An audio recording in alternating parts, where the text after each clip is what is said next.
Sa ibang balita, handang dumalo sa pagdinig ng Senado si Justice Secretary Jesus Crispin Remulla ukol sa investigasyon sa pagkamatay ni Negros Oriental Governor Roel Degamo. Ayon pa sa kalihim, magbibigay siya ng mas maraming detalye sa isinasagawang investigasyon ng Department of Justice sa naturang Pamplona Massacre. Kung sakali, posibleng makaharap ni Remulla ang itinuturong mastermind sa pamamaslang na si suspended Congressman Arnulfo Teves Jr.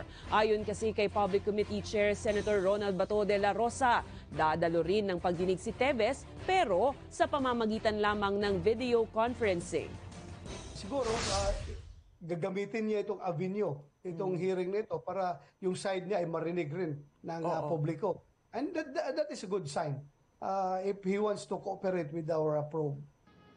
Most probably, there is a possibility that he's guilty if he tries to avoid the charges. An innocent man will always cry foul and face the charges at the first instance, at the first opportunity. But the guilty run away.